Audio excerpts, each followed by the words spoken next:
നമസ്കാരം. സത്വ ആയുർവേദ ആയുരാരോഗ്യ സെഗ്മെന്റിലേക്ക് എല്ലാ മാന്യപ്രേക്ഷകർക്കും സ്വാഗതം. ഞാൻ അഞ്ജു ശ്രീകണ്ഠൻ.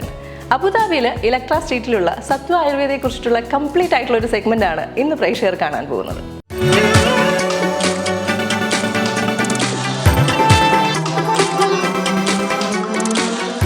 ഇന്നത്തെ സെഗ്മെന്റിൽ സത്വ ആയുർവേദയുടെ ഡോക്ടർ ഷൈൻ ആണ് നമ്മളോടൊപ്പം ചെയ്യുന്നത്. നമസ്കാരം doctor, welcome to the show. നമുക്ക് പെയിനെ കുറിച്ച് സംസാരിക്കാം അല്ലേ? പെയിൻ ആകുമ്പോൾ യു എയിലുള്ളവർക്ക് മെയിൻ ആയിട്ട് എപ്പോഴും പറയുന്ന ഒരു പ്രശ്നമാണ് ബാക്ക് പെയിൻ എന്നുള്ളത്. നമ്മുടെ ക്ലിനിക്കിലാണെങ്കിലും നമുക്ക് ഏറ്റവും കൂടുതൽ കോമൺ ആയിട്ട് വരുന്ന ഒരു കണ്ടീഷനാണ് ബാക്ക് പെയിൻ. ഏതൊരാളും ജീവിതത്തിൽ ഏതെങ്കിലും ഒരു ഘട്ടത്തിൽ നടുവേദന അനുഭവിക്കുന്നവരാണ്.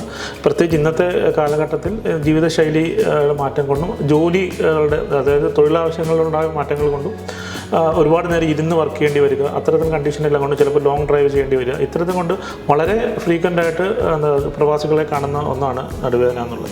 ഇത് പലപ്പോഴും ഇതിൻ്റെ തുടക്കം ഒരു ചെറിയ ഒരു മസിൽ സ്പാസം പോലെയോ അങ്ങനെയൊക്കെ ആയിരിക്കും. പക്ഷേ അതിനെ പലപ്പോഴും നമ്മൾ അവഗണിക്കുകയും അത് ആ രീതിയിൽ അത് കുറച്ചു കാലം മുന്നോട്ട് പോയിക്കുമ്പോഴാണ് ഇത് നമ്മുടെ നട്ടലിനെ ബാധിക്കുകയും അതിൻ്റെ കുറച്ചും കൂടെ എക്സ്ട്രീം കണ്ടീഷൻസിലാണെങ്കിൽ ഡിസ്കിൻ്റെ ഇഷ്യൂസ് വരിക, കാലിലോട്ട് തരപ്പിറങ്ങുക, അങ്ങനെയുള്ള കണ്ടീഷൻസ് സയാറ്റിക്ക പോലത്തെ ഇതിലേക്ക് പോകുക എന്നുള്ളത്.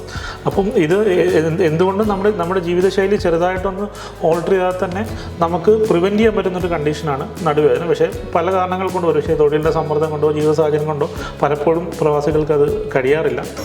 മുന്നേ എപ്പോഴും എല്ലാവരും ചിന്തിക്കുമായിരുന്നു ആയുർവേദത്തിൽ ഈ ബാക്ക് പെയിൻ ഉള്ള മെഡിസിൻ നമ്മൾ കഴിച്ചാൽ അല്ലെങ്കിൽ ആ ഒരു ട്രീറ്റ്മെൻറ്റ് എടുത്തു കഴിഞ്ഞാൽ പൂർണ്ണമായിട്ട് മാറില്ല എന്നുള്ളത്. പക്ഷേ ഇപ്പോൾ ഈ ഒരു കാലഘട്ടം നോക്കിക്കഴിഞ്ഞാൽ കൂടുതൽ ആളുകളും ആയുർവേദത്തിലേക്ക് അടുത്തുകൊണ്ടിരിക്കുകയാണ്. അപ്പം മേ ബി കൂടുതലായിട്ട് അതിനെക്കുറിച്ച് മനസ്സിലാക്കിയത് കൊണ്ടായിരിക്കാം.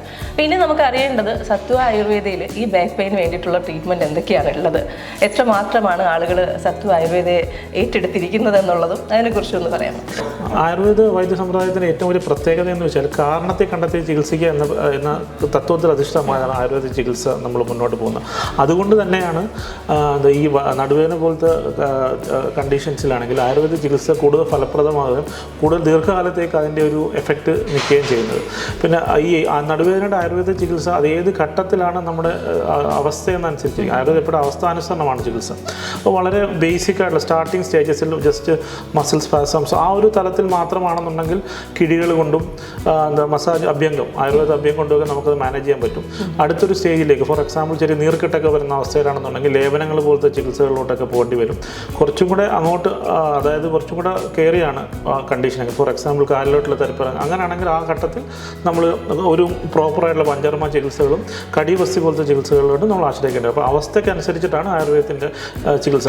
സത്വ ആയുർവേദം സംബന്ധിച്ചിടത്തോളം നമ്മൾ ആദ്യം ചെയ്യുന്നത് കൃത്യമായ ഒരു രോഗിയുടെ പരീക്ഷ ചെയ്തിട്ട് അത് ഏത് അവസ്ഥയിലാണ് രോഗം ഉള്ളതെന്ന് കൃത്യമായി മനസ്സിലാക്കി തദനുസൃതമായിട്ടുള്ള ചികിത്സകളാണ് നമ്മൾ കൊടുക്കുന്നത്. അതുകൊണ്ട് തന്നെ നമ്മുടെ ഇവിടെ വരുന്ന രോഗികൾക്ക് വളരെ നല്ല രീതിയിൽ തന്നെ അവരുടെ ഒരു അവസ്ഥയ്ക്ക് മാറ്റം വരുത്താൻ നമുക്ക് സാധിക്കുന്നുണ്ട്. അതോടൊപ്പം തന്നെ ഈ ഒരു നടുവേദന ചികിത്സിച്ച് മാറ്റിയാലും പിന്നീട് ഒരിക്കൽ അത് വരാതിരിക്കണമെങ്കിൽ നമ്മുടെ ജീവിതശൈലിയിൽ മാറ്റങ്ങൾ വരുത്താറുണ്ട്. അപ്പോൾ അതിനനുസരിച്ചിട്ടുള്ള മാറ്റങ്ങളും നിർദ്ദേശങ്ങളും കൂടെ രോഗികൾക്ക് നമ്മൾ നൽകാറുണ്ട്. അതിപ്പം ആഹാരമാണെങ്കിലും ഡെയിലി ആക്ടിവിറ്റീസ് ആണെങ്കിലും പോസ്റ്ററൽ കറക്ഷൻ വഴിയാണെങ്കിലും അതുപോലെ തന്നെ യോഗ, അങ്ങനെ അത്തരത്തിലുള്ള സമ്പൂർണ്ണമായ ഒരു അവിടുന്ന് അങ്ങോട്ട് ഇത് വരാതിരിക്കാനുള്ള ജീവിതശൈലി മാറ്റങ്ങളും നിർദ്ദേശങ്ങളും നമ്മൾ കൊടുക്കാറുണ്ട് സത്വവേദം.